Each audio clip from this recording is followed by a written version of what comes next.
오늘 2019년도 추수감사 주일입니다.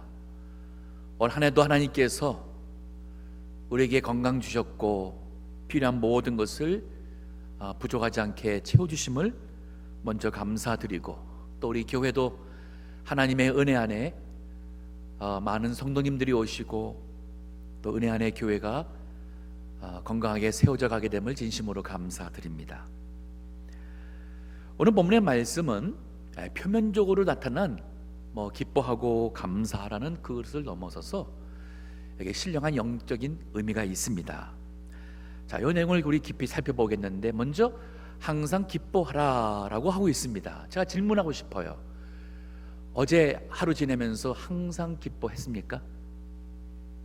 어제 하루 살면서 진짜 한 순간순간 항상 기뻐했습니까? 지난 한 주 항상 기뻐하셨습니까? 자신 있게 나는 항상 기뻐했다라고 하실 수 있는 분 계셔요? 이거 가능합니까? 가능하지 않은데 왜 성경은 항상 기뻐하라고 우리에게 말씀을 하고 있을까요? 먼저 이 질문을 우리가 심각하게 생각해야 됩니다. 그냥 가볍게 생각하고 항상 기뻐하라, 내가 기뻐해야 되는데 내가 또 안 했네, 이 문제가 아닌 거예요. 항상 기뻐할 수 있습니다. 또 항상 기뻐해야 됩니다. 이거는 그 답은 어디냐면은 여기 18절에 있어요. 항상 기뻐하라, 쉬지 말고 기도하라, 범사에 감사하라. 이는, 즉 요 말하고 있는 이 내용은 그리스도 예수 안에서 너희를 향하신 하나님의 뜻이다. 즉 하나님께서 원하시는 뜻인데, 그리스도 예수 안에서라는 이 열쇠가 여기 있습니다. 그리스도 예수 안에서 우리 항상 기뻐할 수 있습니다.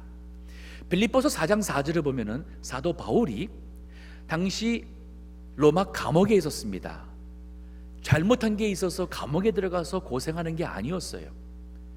그 상황은 정말 더럽고 비위생적이고 너무나도 힘든 상황에 거기 있는 것은 복음 전하다가 많은 사람들에게 죄에서 용서받아 천국 가게 하려고 그 일을 하다가 감옥에 들어가 있는 이 억울한 상황이었습니다. 근데 그가 오히려 빌립보 교인들에게 이렇게 말합니다. 주 안에서 감사하라. 죄송합니다. 주 안에서 항상 감사하라. 내가 다시 말하노니 죄송합니다. 주 안에서 항상 기뻐하라. 내가 다시 말하노니 기뻐하라. 여기 보니까 주 안에서 항상 기뻐하라는 이 표현이 있습니다. 즉 우리가 그리스도 안에서만이 항상 기뻐할 수 있어요. 이게 바로 비결입니다. 그럼 좀 더 구체적으로 그리스도 안이라는 게 무슨 뜻이냐 하면은, 이거는 구원의 은혜로 인해서 항상 기뻐하는 것을 얘기합니다. 구원의 은혜, 즉 내가 구원받아 하나님 나라 갈 수 있는, 내가 천국 백성 된 이거로 인해서 항상 기뻐하라는 말이에요. 누가복음 10장에 보면은 예수님께서 제자들을 2명씩 짝을 지어서 전도를 보냅니다. 그들이 돌아와서는 예수님께 보고를 하는 중에 아마 가장 엑사이팅 해가지고 보고한 것이 뭐였냐면, 우리가 기도할 때에 귀신들이 항복하는 것, 그 얼마나 이 감동적이고 신나겠습니까? 그래서 그 누가복음 10장 20절 보면 이런 말이 있어요. 예수님께서 그 제자들의 복을 받고는 하는 얘기가, 그러나 귀신들이 너희에게 항복하는 것으로 기뻐하지 말고 너희의 이름이 하늘에 기록된 것으로 기뻐하라. 이게 무슨 말이에요? 우리가 살아가면서 내가 영적 능력이 있어가지고 귀신도 쫓아내고 엄청난 정말 나로 인하여서 큰 역사가 일어났을 때 이거 기뻐할 수밖에 없어요. 근데 주님이 찬물을 끼쳐요.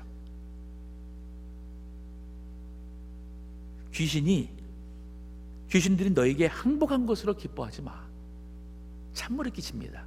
그럼 뭘 가지고 기뻐합니까?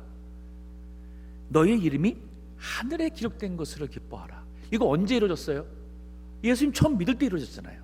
그러면 예수님 처음 들 때 내 이름이 하나님 나라의 이름이 기록된 하나님 백성 된 것, 이거를 자체를 주님이 기뻐하라는 겁니다. 우리가 인생 살아가면서 내가 기뻐할 수 있는 여러 환경과 업적과 여러 영광스러운 순간들이 많이 있을 것입니다. 근데 주님께서는 그렇게 말할 거예요. 너 그거 가지고 기뻐하지 마.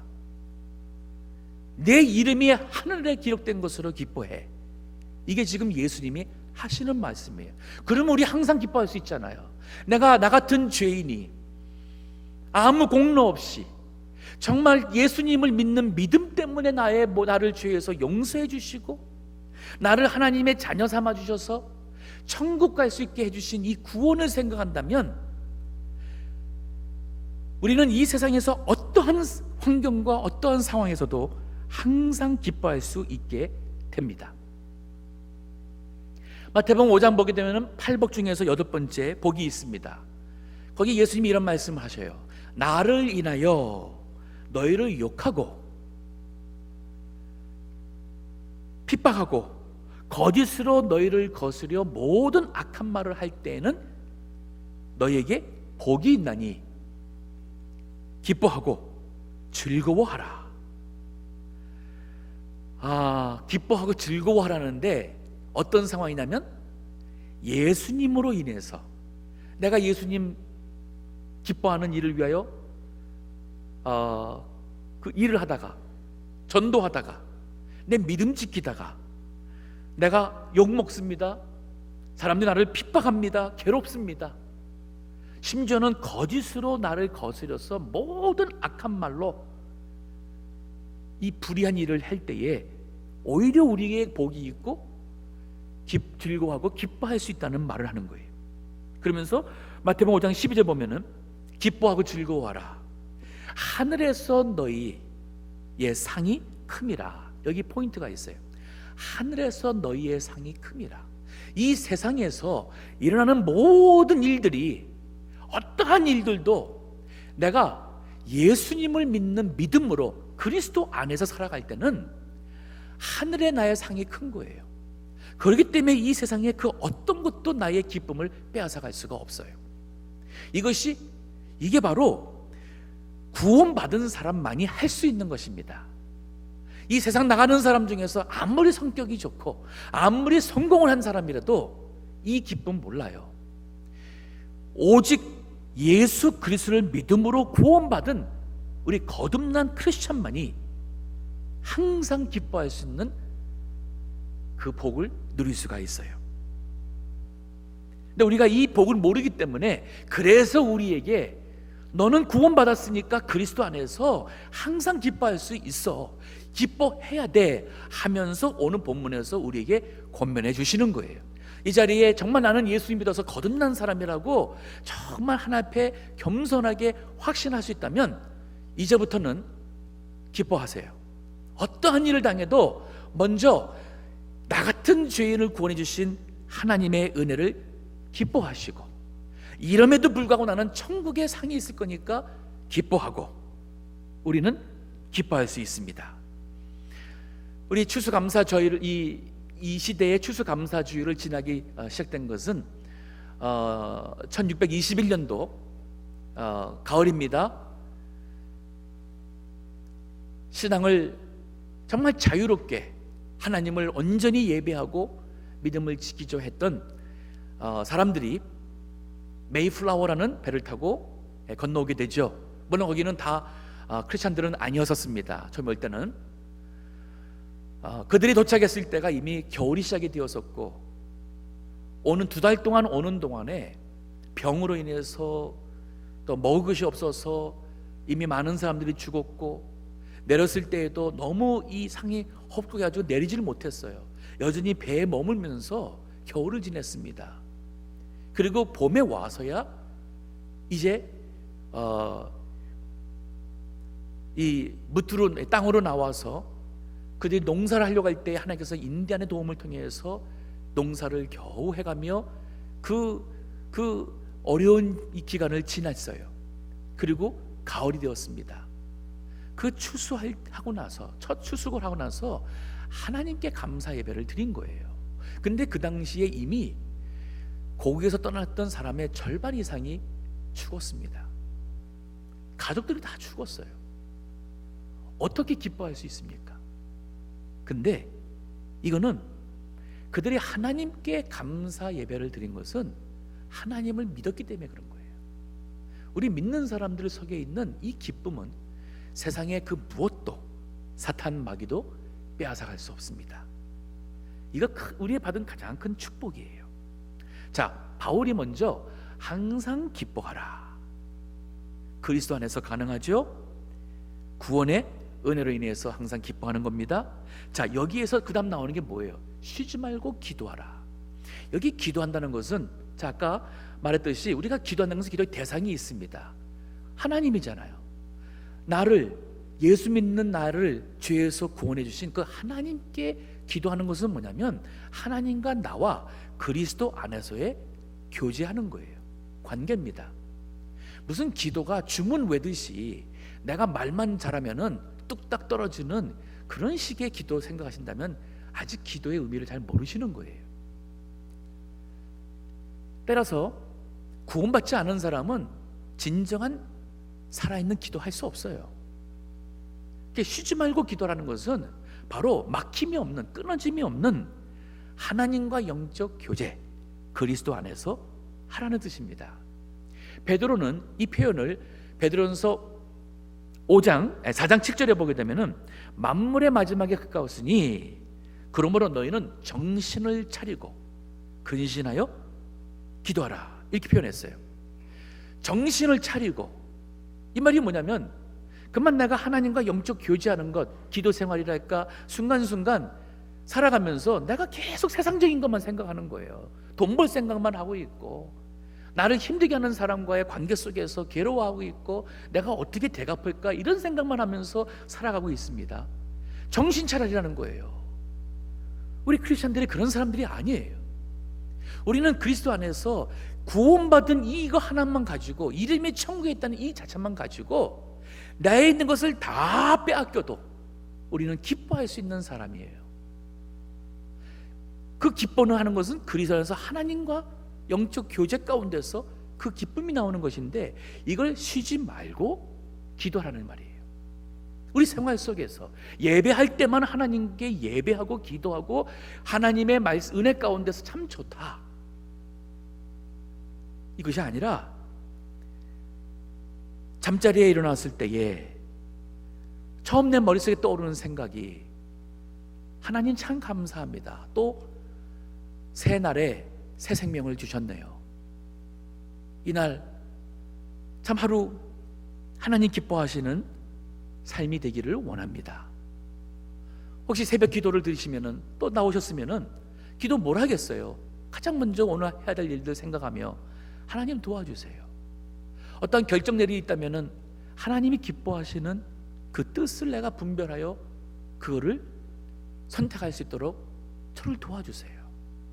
이게 바로, 그러면서 운전할 때도, 자, 운전할 때 항상 쉬지 말고 기도하라 해서 눈만 감고 있으라는 얘기 아닙니다. 운전하고 가면서도 내가 지금 만나야 됩니다. 만나서 해야 할 일이 있어요. 주님, 제가 이제 누굴 만나게 되는데 저에게 지혜 주시고 분별력을 주셔서 하나님이 원하시는 그러한 뜻을 이루어드릴 수 있도록 해주세요. 때로는 주님, 되든 안 되든 하나님의 뜻인 줄 내가 받고 감사하며, 그리고 제가 해야 될 일을 할 수 있게 도와주세요. 이렇게 하면서 눈 뜨고 운전할 수 있잖아요. 마음으로 주님과 영적 교제할 수 있지 않습니까? 이것이 바로 쉬지 말고 기도하라. 만물의 마지막에 가까웠으니 그러므로 너희는 정신을 차리고, 마치 나 혼자 다 할 수 있는 것처럼, 내가 노력하면 될 수 있는 것처럼 주님을 까득하게 잊어버리고 살는 때가 얼마나 많습니까? 그래서 정신을 차리고 근신하라는 것은 뭐냐면 우리 육신이 원하고 육신의 습관과 이것에서 따라가지 말고 올바른 신앙의 선택을 하시기 위해서는 근신해야 돼요. 영어는 self-controlled라고 표현을 썼습니다. 내 자신을 자제해 가면서 정신을 차리고 기도하라. 하나님과 영적 교제, 하나님과의 만남을 가지라. 자, 이 쉬지 말고 기도하는 의미는 그리스도 안에서 하나님과 동행한다는 의미가 또한 있습니다. 하나님과 동행한다는 이 표현은 구약이나 신약이나 많이 사용이 되었어요. 가장 먼저 이 표현이 사용된 것은 그 창세기 5장에 보면은 22절에 에녹을 향해서 그가 300년을 하나님과 동행하며 자녀를 낳았으며, 자, 자녀를 낳아서 키우는 가운데에 하나님과 300년 동안 동행했다는 표현을 써요. 좀 더 가서 노아에 대해서 설명하면서도 왜 노아를 하나님께서 그 대홍수에서 구원하셨느냐, 6장 9절에 보면은 노아는 의인이요 당대의 완전한 자라, 그가 하나님과 동행하였으며, 그 악한 시대에도 하나님과 동행했다 그래요. 자, 하나님과 동행하는 게 뭐예요? 내 뜻대로 사는 게 아니라 하나님의 뜻을 헤아리고 하나님의 뜻에 내 뜻을 맞춰서 갈 때에 하나님과 동행하는 거예요. 내가 인간적으로 원하는 게 있겠지만은 주님이 원하시는 게 무엇일까? 기도하면서 또 말씀을 통해서 주님께서 원하시는 게 이거구나. 그러면은 내가 싫어도 내가 좋아하는 것을 주님이 원하시는 것으로 바꾸고, 그리고 주님이 원하시는 길로 가면 되는 거예요. 내가 하는 모든 일이 직장생활이든 공부든 이걸 통해서 하나님의 영광 되기를 바라고 하나님의 이익 되기를 바라는 마음으로 사업도 하시고 직장생활 하신다면, 비록 내가 나가서 이 땅을 갈아서 수고의 열매를 먹는 것은 하나님의 자연 이치예요.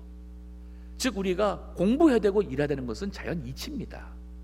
그거를 하면서도 이 일이 세상 일이고 하나님의 일이고, 교회 와서는 하나님의 일, 교회 떠나서 세상에 나가서는 세상의 일, 이 개념이 아닌 거예요.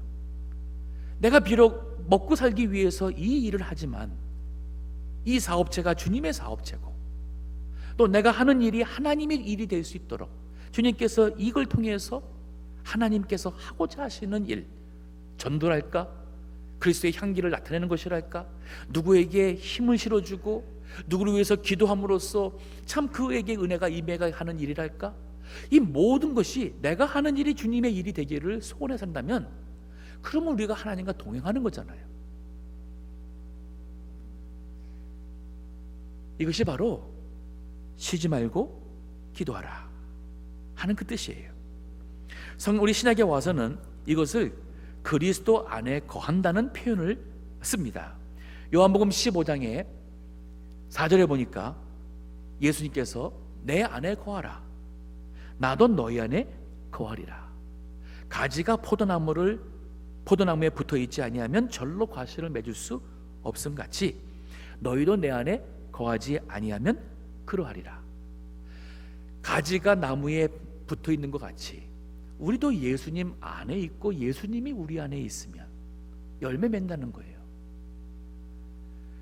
5절에도 나는 포도나무여 너희는 가지니 저가 내 안에 내가 저 안에 있으면 이 사람은 과실을 많이 맺나니 나를 떠나서는 너희가 아무것도 할 수 없음이니라. 여기 내 안에 거하라 할 때 이 거하라는 영어로 보면은 abide in me라고 표현했어요. 이 abide라는 것은 거주한다는 뜻이에요. 거주.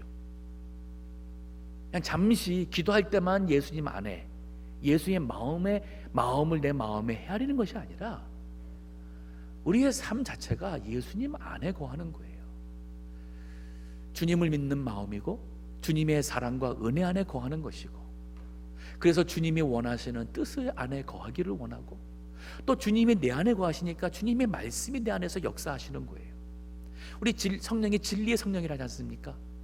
진리의 말씀과 성령이 함께 역사합니다. 우리의 마음에 감동을 주는 거예요. 그러면 그 감동대로가 내가 믿음의 선택을 하며 주님의 뜻 안에서 거하니까 나는 주님 안에, 주님은 내 안에, 내가 하는 모든 인생이 주님이 주시는 믿음의 열매가 되죠. 그 뒤에 가서 7절에 보더라도 이 말씀을 좀 더 구체적으로 설명합니다. 너희가 내 안에 거하고 내 말이 너희 안에 거하면 무엇이든지 원하는 대로 구하라. 그리하면 이루리라. 사람들이 이 하반부만 좋아할 수 있어요. 무엇이든지 원하는 대로 구하라 그리하면 이루리라. 자, 요것만 딱 붙여놓으면 뭐라 그러겠어요? 무엇이든지 원하는 대로만 구하라 그리면 이루리라. 그러면 뭐가 중요하냐면은 구해야 돼요. 간절히 구해야 돼요. 금식하며 구해야 되고, 구하고 또 구하고 진짜 기하면 된다는 생각 가지는 것은 잘못된 신앙이에요. 위험한 신앙이에요. 그거 아니에요. 뭐예요? 너희가 내 안에 거하고 내 말이 너희 안에 거하게 되면은 내가 원하는 것이 주님이 원하지 않는 것과 이게 다를 수가 있겠습니까? 그게 아니잖아요. 그러니까 내가 원하는 것이 주님이 원하는 것이 돼버렸어요. 내가 계획하고 뜻하는 것이 주님이 기뻐하시는 것이 돼버렸어요. 그러니까 내가 이 일을 원하고 지금 하고자 하는 일을 구할 때에 하나님께서 도와주시죠. 그런 기도가 늘 응답되는 하나님의 은혜가 우리에게 임하는 체험이 있는 거예요. 근데 내 마음은 하나님에게서 먼데 구하면 된다고 했으니까 무조건 구하는 거예요. 야고보서 4장 4절에 보면은 구하되 정욕으로 쓰고자 하기 때문에 구하여도 얻지 못한다는 표현이 있습니다. 자, 그래서 우리가 쉬지 말고 기도하는 것은 뭐냐면, 이 쉬지 말고 기도하면서 하나님과 영적 교제하죠. 그렇기 때문에 내 마음을 지킬 수 있고 내 생각이 다스려집니다. 하나님의 말씀으로 합하게 되는 은혜가 임하죠. 자, 세 번째로 보세요. 자, 첫 번째 제 생각입니다. 항상 기뻐하라. 이게 그리스도 안에서 가능해지고, 그 그리스도 안에 있는 하나님의 구원의 은혜 때문에 우리가 항상 기뻐하게 되었어요. 그러다 보니까 하나님과 영적 교제하며 막힘이 없는 쉬지 말고 기도하는, 주님 안에서 하나님과 동행하는 우리의 삶이 이루어집니다. 그 다음에 뭐예요? 범사에 감사하라. 이게 결과로 나오는 거예요. 즉, 이거는 어떠한 상황이든 어떠한 일을 당해도 우리는 감사가 나오는 거예요. 이 세상에 요즘에 여러 카톡을 통해서라든지 많은 사람들이 그저 감사하면 그저 병도 낫는다. 또 웃을 일이 없어도 웃음 치료라는 표현도 나오죠. 그래서 웃기만 하면은 몸에서 좋은 호르몬이 나와가지고 우리 병도 고쳐지게 되고 행복하게 된다. 그런 인위적인 게 아니에요. 우리가 예수님 안에 진정 거하면 하나님의 구원의 은혜가 얼마나 귀한지를 우리가 깨닫게 되면은 항상 기뻐할 수 있고, 쉬지 않고 주님과 교제하는 기도 생활할 수 있고, 더 나아가서는 범사에 감사하는 것은 이건 저절로 나오는 은혜라 할 수 있어요. 그래서 저는 이것을, 범사에 감사하는 것을, 그 상태는 마치 뭐와 같으냐면은 모든 것 주관하시는 이 하나님의 주권에 내려놓는 것이에요. 즉, 범사 감사, 높아진 거 감사하기는 쉬워요. 그러면 낮아졌을 때에 감사하는 것은 모든 것을 다스리시는 하나님의 주권에게 내려놓으니까 감사해요. 그 하박국 구약의 선지자 보면은 1장에 보면은 하박국 선지자가 영적 큰 혼란에 빠졌어요. 어떻게 여호와 하나님을 믿지도 않는 이방 저 야만인들이, 그 바벨론 사람들이 어떻게 하나님을 믿는 유대인을 침략을 와서 지금 그들이 전쟁에서 이기고 하나님의 백성이 칼에 쓰러지고 심지어는 예루살렘이, 이 성전이 다 회파되게 된 지경까지. 그러면 하나님이 정말 살아 계십니까? 하나님 대체 어디 계십니까? 우리 하나님의 백성 아닌가요? 하며 하박국 선지자가 하나님 앞에 신앙의 혼란을 가지고 질문하는 것으로 1장이 시작이 돼요. 그러면 2장에 가서는 하나님이 거기에 대한 답변을 줍니다. 그 답변 내용을 보게 되면은 첫째가 뭐냐면, 걱정 마, 의인은 믿음으로 산다는 거예요. 칼에 죽는 많은 사람이 있지만은 그 가운데 정말 여호와 하나님을 믿는 의인이 있다면 하나님께서 구원한다는 거예요.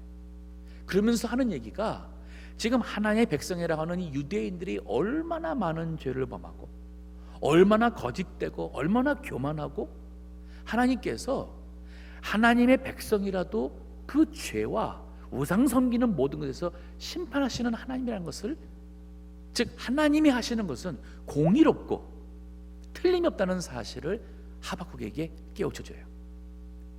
그러니까 하박국 선지자가 3장에 가서 마지막 결론을 이렇게 내립니다. 16절 같은 경우에는 지금 육신적으로 얼마나 힘든지를 표현하고 있어요.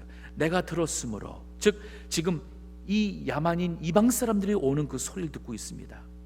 내 창자가 흔들렸고 내 그 목소리로 인하여 내 입술이 떨렸도다. 무리가 우리를 치러 올라오는 환난 날을 내가 기다림으로 내 뼈에 썩이는 것이 들어왔으며 내 몸은 내 처소에서 떨리는도다. 뼈가 썩는 것 같이 공포와 이 아픔이 있어요. 자, 그런데 17절에는 비록 무화과 나무가 모성치 못하며 포도나무에 열매가 없으며 감람나무에 소출이 없으며 밭에 식물이 없으며 우리의 양이 없으며 외양간에 소가 없을지라도 나는 여호와를 인하여 즐거워하며 나의 구원의 하나님을 인하여 기뻐하리로다. 자, 여기 뭐라 그래요? 구원의 하나님으로 인하여 기뻐한다. 나를 구원하실 하나님을 믿는 이거 하나 가지고 아무것도 없고 다 잃는다 하더라도 그 하나님으로 인하여 내가 즐거워하며 나의 구원의 하나님으로 인하여 기뻐하리라. 어떻게 순교할 수 있을까요? 정말 순교가 가능할까요? 구원의 은혜 안에 우리가 머물면 어떤 무엇도 고통도 고문도 죽음도 우리를 하나님의 사랑에서 빼앗아갈 수가 없기 때문에 내가 죽는 것도 하나님의 은혜. 주기철 목사님 그 책으로 또 영화로 나왔죠. 예수님 부인하라고 많은 고문한 중에 못을 박은 그 못판을 놓고는 예수 부인할래? 여기 지나갈래? 저 높은 곳을 향하여 날마다 나아갑니다. 찬송 부르면서 그 못 박인 판을 지나가죠. 상상도 안 돼요. 그거 어떻게 갈 수 있을까? 아마 많은 순교자들이 그런 생각할 것 같아요. 내가 살고 죽는 것은 당신들이 하는 일이 아니라 하나님의 손에 있다. 주님께서 내가 이렇게 해서 죽는다면 나는 순교자의 죽음으로 천국에 상이 있을 것이고, 하나님께서 내가 할 일이 있어서 살려두신다면 당신들이 나를 아무리 죽이려고 해도 나는 죽지 않는다. 그러니까 죽어도 좋고 살아도 좋고 죽으면 더 좋고, 하나님의 주권을 믿고 내려놓으시면 범사에 감사할 수 있어요. 내려놓지 못하기 때문에 이게 힘든 겁니다. 우리 빌립보서 4장 6절 7절에도 아무것도 염려하지 말고 오직 모든 일에 기도와 간구로 너희 구할 것을 감사함으로 하나님께 아뢰라. 여기 감사함으로 하나님께 아뢰라면은 지금 아직 응답되기 전에 감사하는 거예요. 이거는 믿음으로 하는 것이지 어떤 결과를 보고 결과, 조건 때문에 감사하는 세상 사람들의 수준이 아니에요. 물론 그것도 감사 못한다면 이건 더 큰 문제이죠. 근데 우리가 감사하는 것은 믿음의 감사예요. 그래서 아무것도 염려하지 말고 오직 기도와 간구로 모든 일에 감사함으로 하나님께 아뢰라. 그리하면 모든 지각에 뛰어난 하나님의 평강이 그리스도 예수 안에서 너희 마음과 생각을 지킨다 그랬어요. 여기 그리스도 예수 안에서 우리의 마음과 생각을 지킨다. 아까 내 안에 거하라. 우리가 주님 안에 거하고 있습니다. 주님이 우리 안에 거하고 있어요. 주님과 막힘없는 끊임없는 영적 교제, 쉬지 않고 기도하는 영적 생활 살고 있습니다. 구원의 은혜로 인해서 기쁨이 있습니다. 그러면 누가 우리로 하여금 이 감사의 마음을 빼앗아갈 수가 있겠습니까? 저희 교회에서 니카라구아 파송한 선교사 김성은 선교사의 딸이 있습니다. 예린이에요.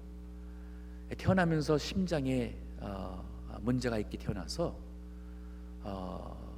지금까지 여러 번 시술과 수술을 거쳤어요. 이제 2살 좀 넘었는데 말도 이제 조금 이렇게 어린아이의 어눌진 말을 하기도 합니다. 이 아이가 그 병원에 있는 차플에서 기도하는 것을 선교사가 찍어서 보내왔어요. 아마 이제 같이 기도하다가 예린이도 기도해봐 하니까 예린이가 이렇게 기도한 거예요. 근데 그 기도 내용이 이래요. 도와주세요. 고쳐주세요. 힘차게 뛰놀게 고쳐주세요. 예수님의 이름으로 기도합니다. 그 다예요. 근데 이 원하시면 제가 문자로든 카톡으로 보내드리겠습니다. 한번 들어보세요. 어린아이의 그 마음속에 간절함, 그냥 떨리는 이게 있어서 아주 가슴이 뭉클합니다. 근데 제가 이걸 몇 번 들어보는데 갑자기 이런 생각이 들었어요. 얘가 지금 구하는 게 뭐예요? 고쳐달라는 거예요. 그럼 그래서 고쳐져가지고 뭐 어떻게 하겠다고요? 뛰어놀 수 있게 고쳐달라는 거예요. 그러면 제가 질문하고 싶어요. 이거 우리 이미 있잖아요. 우리 뛰놀 수 있어요. 아프지 않아요. 이 어린아이의 입장에서는, 이 까나의 입장에서는 하나의 배 요것만 해줘도 얼마나 고마운지 이거 구하고 있어요. 그러면 우리는 이미 있는 것이 이거보다도 더 많은 것이 있는데 우리 감사 못 하잖아요. 기뻐 안 하잖아요. 바로 뭐예요?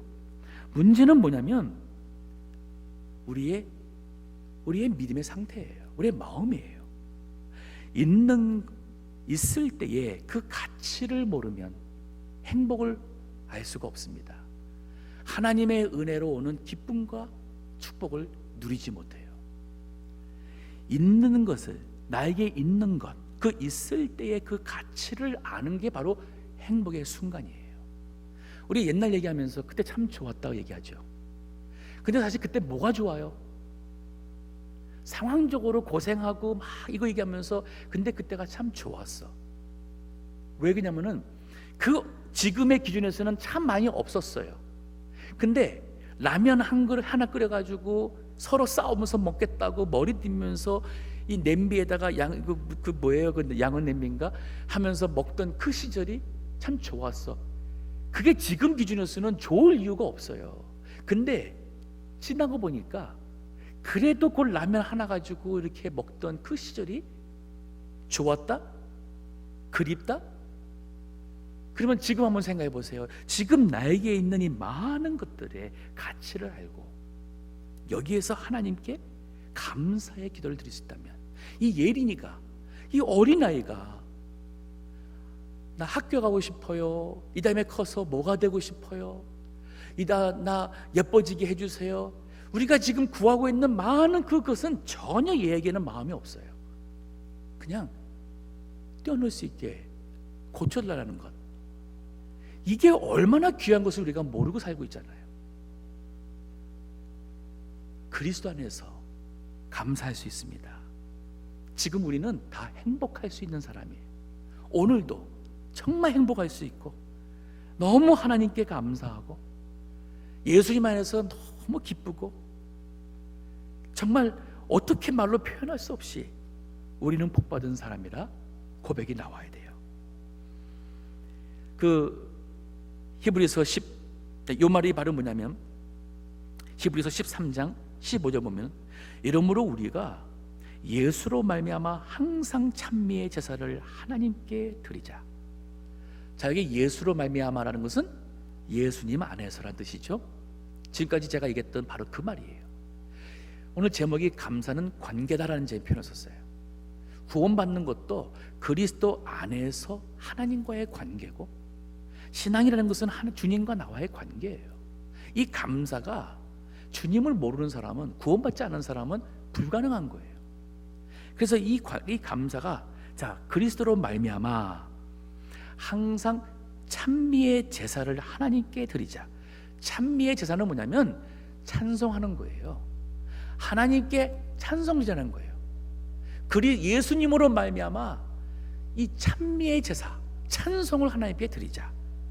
이는 그 이름을 증거하는 입술의 열매니라. 그 이름은 예수님이죠. 예수님의 이름을 증거, 세상 사람들에게 나타내는 우리 입술의 열매가 바로 찬미의 제사. 우리가 감사한다는 것과 찬송한다는 것과 기뻐하는 것은 이건 뗄래야 뗄 수가 없어요. 인위적으로 웃어가지고 엔돌핀 나와서 행복하다, 그냥 감사해 좀 최면하듯이 그저 감사하게 생각해야 돼. 자기 스스로를 하는 그러한 인위적인 감사가 아닌 거예요. 그 사람들은 하나님을 찬송할 줄을 모르죠. 그러나 진정한 감사는 결국 하나님께 찬미의 제사로 나타나게 됩니다. 예전에 우리 권사님 중에서 거저 감사했던 분이 있었어요. 이북에서 오셔가지고 표현이 그랬어요. 거저 감사. 또 어떤 분은 감사, 또 감사, 그리고 또 감사 했던 분도 제 기억이 납니다. 오늘부터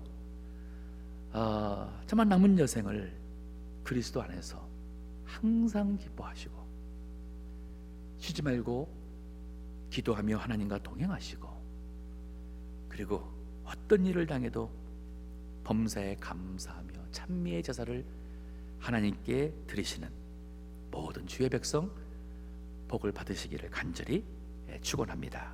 기도하겠습니다.